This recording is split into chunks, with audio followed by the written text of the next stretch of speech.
because it's the 10th anniversary of the signing in Belarus of the Minsk II agreements.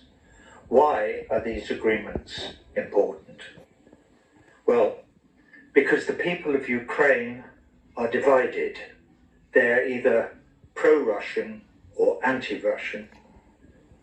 I sense an objection somewhere out here in this room, a questioning of my credentials, so forgive me. I feel a sort of, what does he know? He's just some old musician. Well, I may be just a musician, but I'm here to talk about war and peace and love, and my credentials are firmly in place. I do know this. Hundreds of thousands of dead Ukrainian and Russian soldiers, and all their sons and daughters, and aunts and mothers and fathers and uncles and cousins and friends are in this room with us today. The dead soldiers haunt me. The surviving loved ones haunt me. I feel their pain. I feel their presence in this room, and it is haunting. My father was killed on the morning of the 18th of February 1944, defending the Anzio bridgehead in Italy from the Nazis. I was 5 months old that day. Tomorrow is the 18th of February, so tomorrow I will have carried these credentials in this broken heart for 81 years. Where was I? Minsk II. The pro-Russian, anti-Russian division in Ukrainian society. I guess we have to visit Maidan. In November 2013, protests started in Kyiv against the pro-Russian government of President Yanukovych.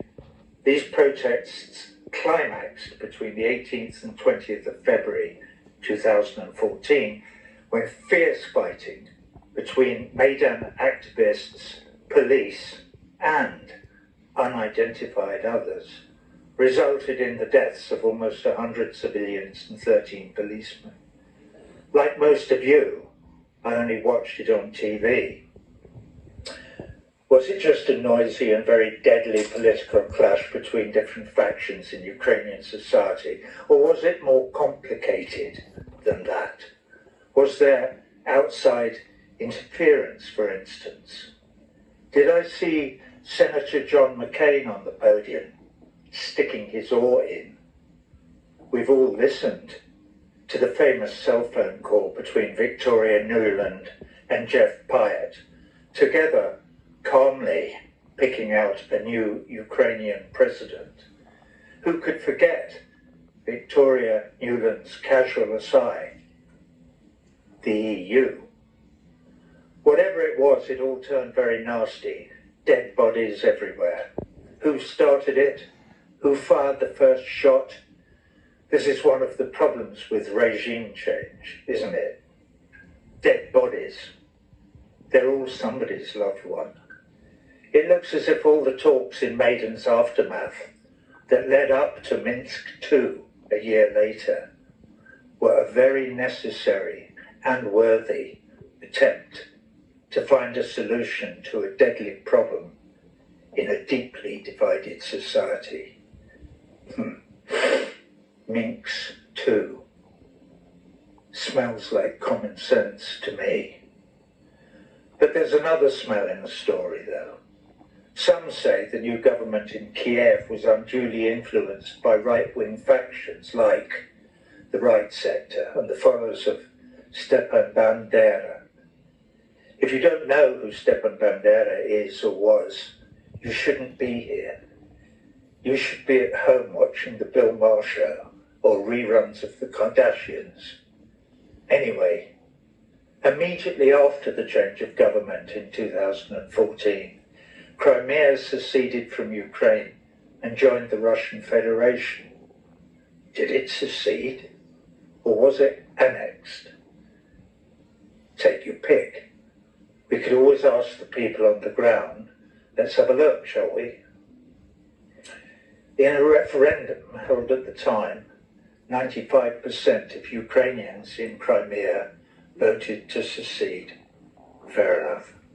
Okay, the years rolled by until in 2019 a new president was elected, a popular actor called Volodymyr Zelensky. He ran his campaign on a promise to resurrect and implement Minsk II. He won in a landslide. Did he implement Minsk II? No. Then what? Well, then things got worse. The Russians kept saying, things are getting worse. So excuse my ridiculous accent. But this was the time of Russiagate. Anything a Russian said fell on deaf ears. There was no grown-up conversation about Ukraine in the USA. No one in Washington, for instance, had taken in Ambassador William J. Burns' cable of 10 years earlier, entitled Niet means Niet. It was about Russia's concerns over a nuclear-armed NATO member, Ukraine, on its doorstep. Like many other red line warnings, it was ignored. The severity of artillery attacks on the Donbass increased. The Minsk agreements, long forgotten or ignored. On February the 24th, 2022, the chickens came home to roost. Russian troops crossed the border into Ukraine, and Ukrainian and Russian soldiers started dying. My blood ran cold on that day. War? Are you serious? Why wasn't this avoided? Could this have been avoided? Of course it could have been avoided. It's called diplomacy. It's called common sense. It's called talking to one another. War is only ever an option as an absolute last resort. Except, of course, it isn't, is it? If you think about it, we have come to accept war as a way of life. To quote General Smedley Butler from 1935, quote, war is a racket. It always has been. It is possibly the oldest, easily the most profitable, surely the most vicious, and it is the only racket that is international in scope. Who profits from the racket? Rich people do. Oligarchs. Since the Second World War, the racket has been our constant companion.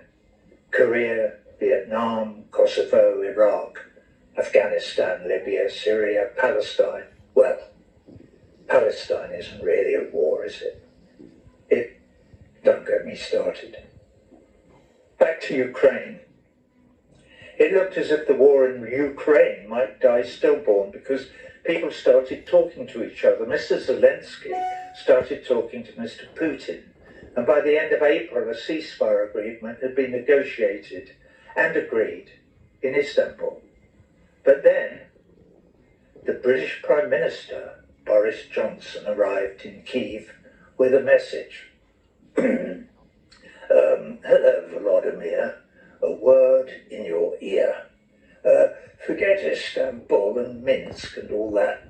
Between you and me, this war suits the Americans down to the ground.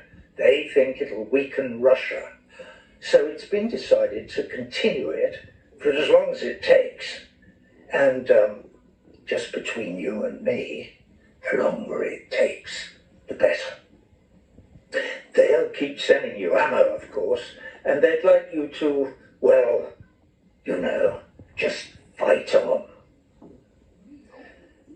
Wow. Later that year, I wrote letters to Volodymyr's wife, Mrs. Zelenska, and President Putin.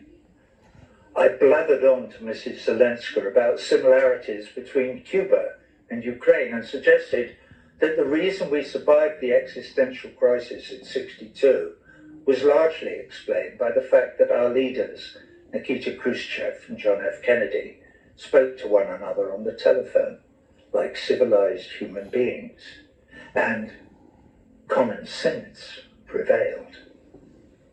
Wouldn't it be nice if our leaders today spoke to one another on the telephone like civilized human beings and common sense prevailed? All right, I've run out of time. I'm sure you've all heard by now that two of our leaders have already answered that call. Mr. Trump and Mr. Putin have spoken to one another on the telephone. That, gentlemen, is, or could be, in this musician's humble opinion, a move in the right direction. Maybe there is a glimmer of light at the end of this dark tunnel of war. It's come 3 years and hundreds of thousands of priceless lives too late. But maybe, just maybe, it's a start. Mr. President,